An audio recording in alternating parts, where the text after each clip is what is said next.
It's time, Rahul, for the first of our results that we are giving of the Axis My India exit poll for India today, and it's the Delhi Civic Body Poll, the MCD, that went to the polls on Sunday. Remember, 15 years the BJP has ruled it.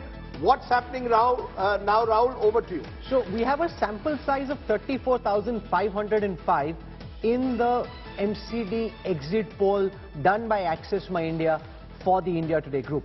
What I want to show you at the top is a conversion of 272 wards into 250.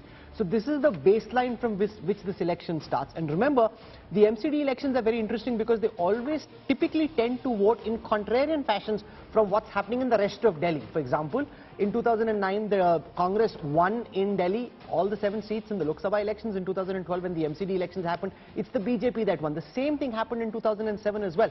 When you had the BJP winning the MCD, even though in 2004, the Congress had done better in the state assembly elections. So therefore, things happen in a way which don't follow what you expect to be a typical pattern. Now, the BJP has been in power for 15 years.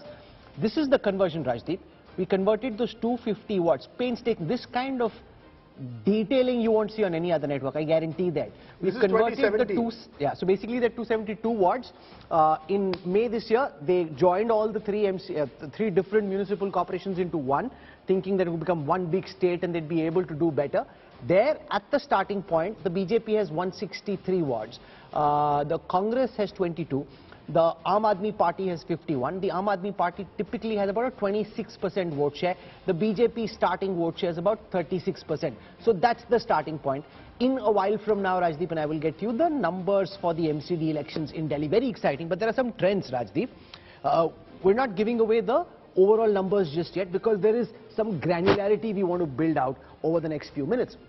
I'll start with the occupation-wise vote share. Now, what you will see is, as you move along the pyramid, whether it is the income pyramid or the economic pyramid, you will find that the AAP's vote share goes down and the BJP's vote share goes up. So, for example, amongst the unemployed, you've got the Aam Aadmi Party at a 43% vote share. Amongst Labour, you've got AAP at 46%. Amongst auto and taxiwalas, you've got 44, skilled professionals 40, small shops, the AAP is at 36, housewives, the AAP is at 49, private service, AAP is at 39, others 38.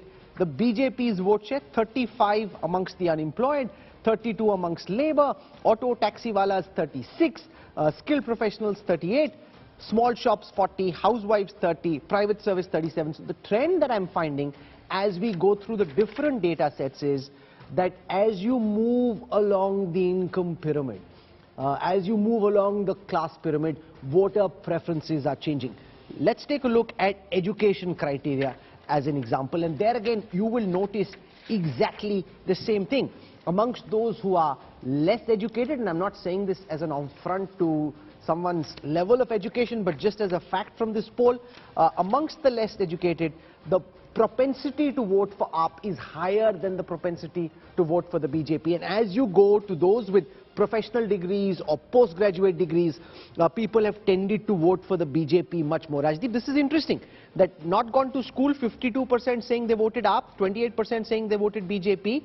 Amongst those who won professional degrees, 51% saying they voted BJP, 32% saying they voted AAP, but there are fewer people with degrees than there are those who didn't go to school. Sure, and you know, as Delhi becomes this urban sprawl with many jhuggi-jhopri clusters out there who are getting the benefits perhaps of electricity or water, the AAP becomes a natural choice.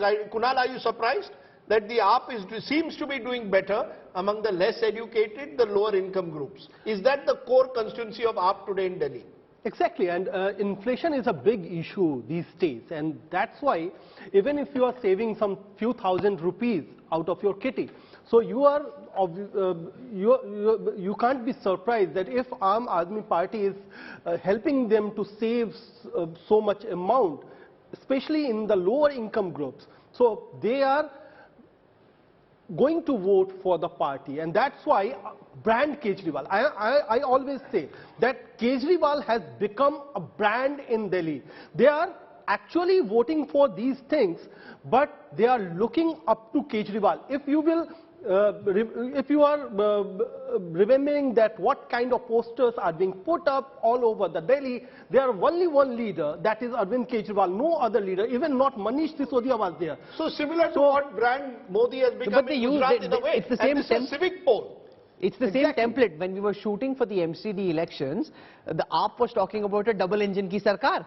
That you got the Aam Aadmi Party in government in the assembly, have us in government in the MCD, they're reading off the same script. And if you see middle class areas, you know, where we live, polling percentage 25%. You go to the areas with larger lower income groups, polling percentage crosses 50%. So, you know, the people who complain are people like us. We complain about, you know, there's too much of congestion, too much of pollution, but when it comes to actually going to the voting booth, we have less and less interest in civic polls, which is dangerous because it means citizen engagement is less with your councillor. You're still voting for an individual like Kejriwal, who perhaps is the Chief Minister of Delhi, but he can't solve necessarily the drainage problem outside your house. So I think that is where elections have changed. Everything is becoming presidential, including a civic poll.